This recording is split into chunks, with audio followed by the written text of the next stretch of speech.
As you can see behind me, we've got the brand new AON M2 Plus CE edition. And that means I'm gonna bring you some very in-depth overviews in the coming weeks. But for now, I wanted to get you some content and a little bit of stuff just to overview and sort of talk about why this printer really matters. This is one of the biggest ones we carry with a build volume of 450 by 450 by 640 millimeters. That's about 17.7 by 17.7 by 25.1 inches.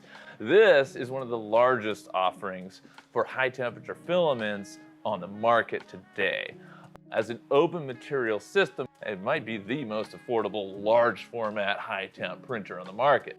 Built in Canada by our brethren up north, they've got a great team, and that's one of the big standouts about the company AON, is that their team is a bunch of PhDs and they require a service package with the machine. So at the time of this, it's about $60,000. The service packages are add an extra 10, 15, 20 grand with all the extra toolkits and everything else. So you should really expect to pay closer to 75 or 80 grand for the machine and the full setup. Some more specs are the hot chamber at 135 Celsius. Now this is upgraded from the previous 120 and it allows a little bit better printing and better mechanical properties in materials like Ultim 9085 and your nylons even and polycarbonates, things like that. That higher chamber temperature gives you more capabilities on a larger gamut of materials. Now you've also got the 500 Celsius extruders. I mean 500C, that's what we did on our 22, and that literally covers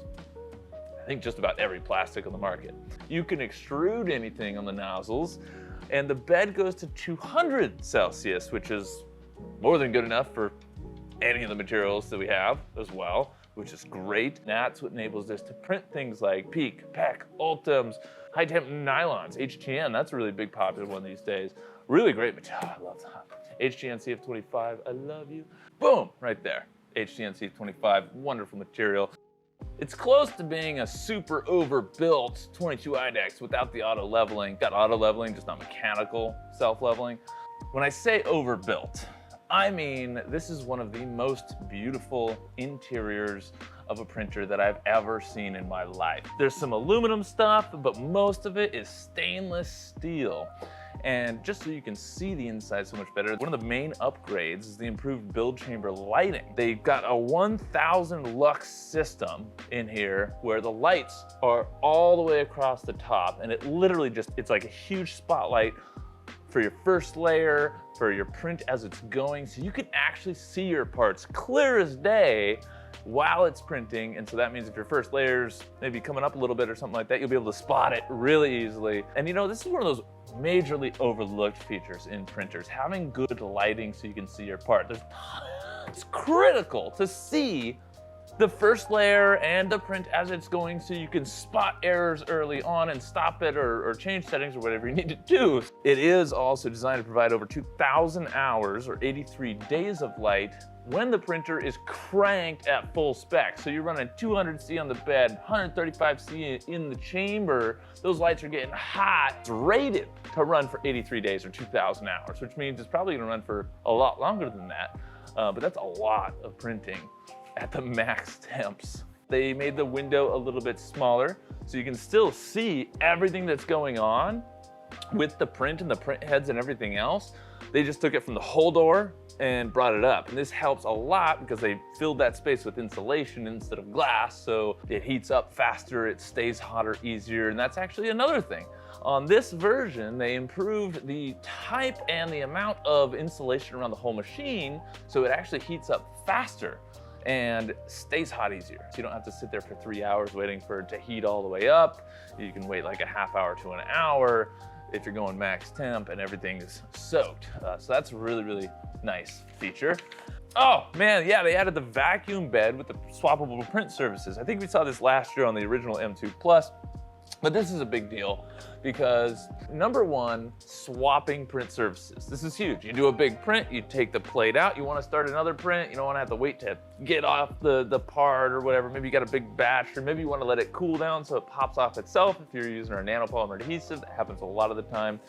This is great because you can just pull it out, swap a new one in, and start printing again.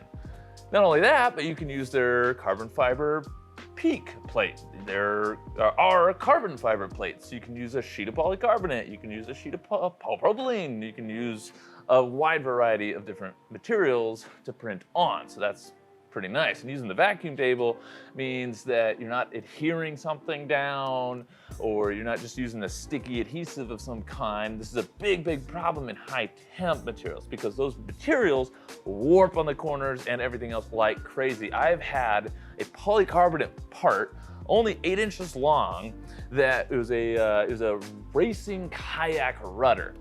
And our original carbon fiber plates, it actually took those and bent them while it was printing, just polycarbonate.